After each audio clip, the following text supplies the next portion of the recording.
Hi, my name is Sheryl Stedman with Keep Your Eyes Focused on Jesus. Hashtag KYEFOJ. Get your wristbands. Oh boy, this is a good one today. September the 18th from Jesus Calling. Seek to please me above all else. Let that goal be your focal point as you go through this day. Such a mindset will protect you from scattering your energy to the winds. The free will I bestowed on you comes with awesome responsibility. Each day presents you with choice after choice. Many of these decisions you ignore and thus make by default. Without a focal point to guide you, you can easily lose your way. That's why it is so important to stay in communication with me, living in thankful awareness of my presence. You inhabit a fallen, disjointed world where things are constantly unraveling around the edges. Only a vibrant relationship with me can keep you from coming unraveled too. Well, isn't that wonderful? The free will I bestowed on you comes with an awesome responsibility. We were talking about it yesterday, and we were saying that it is hard. The words come out easy, but it's really hard because if we don't stay focused and we don't have a commitment to God on a daily basis, the world distracts us and pulls us away from God. And that's what he's saying right here. But only a vibrant relationship with me. Do you have a vibrant relationship with Jesus? I certainly hope you do. If you don't, I certainly hope you're working on it, because it will keep you from coming unraveled. He's our stability. He's our rock. He's the thing that never changes. He's the same yesterday, today, and tomorrow. He's faithful. There isn't anything else in the world that can even come close to all of those attributes. So today, this is a really good one to end this day with. It's from Colossians, and it's in chapter 3, and of course it's the Message translation. And I'm starting with the first verse. This is really good. So if you're serious about living this new recreation life with Christ, act like it. Pursue the things over which Christ presides. Don't shuffle along, eyes to the ground, absorbed with the things right in front of you. Look up and be alert to what is going on around Christ. That's where the action is. See things from his perspective. Your old life is dead. Your new life, which is your real life, even though invisible to spectators, is with Christ in God. He is your life. When Christ, your real life, remember, shows up again on this earth, you'll show up too. The real you, the glorious you. Meanwhile, be content with obscurity, like Christ. And that means killing off everything connected with that way of death.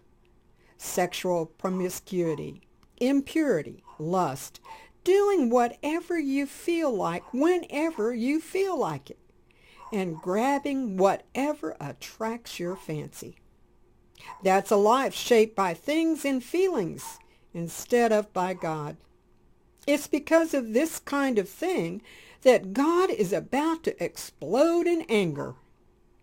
It wasn't so long ago that you were doing all that stuff and not knowing any better. But you know better now. So make sure it's all gone for good. Bad temper, irritability, meanness, profanity, dirty talk. Don't lie to one another. You're done with that old life. It's like a filthy set of ill-fitting clothes you've stripped off and put in the fire. Now you're dressed in a new wardrobe. Every item of your new way of life is custom made by the Creator with His label on it.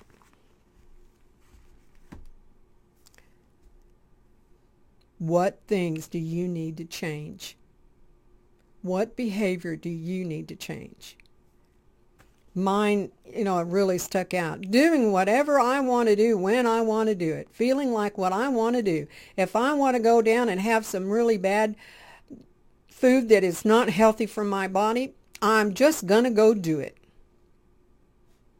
Yeah. And how's it working for me? Not very well. I'm learning just like all the rest of you. We can't do what we think we want to do. Well, but wait a minute. I'm free to do whatever I want to do whenever I want to do it. No, you're not. Because it says that being a child of Christ holds an awesome responsibility. We are responsible for our actions. And on top of all that, the world is watching us. Yeah, she's a Christian, all right, but look what she does after church. Or look what she's doing at night. Yeah, right, She's not very Christian-like. That's what the world wants us to do. So we have a responsibility. Hey, when you put on that wardrobe of righteousness and you're just you, little old common you, that's all we are. We're common. God wants us to live in obscurity like Christ. We can do far more to further the kingdom than to go out and stand on a corner and preach. Our preaching is our example of our life. How do you talk? How do you think? How do you act? Do you need to clean up your act? Do you need to clean up your talk? Maybe you don't talk profanity. Maybe you talk negativity.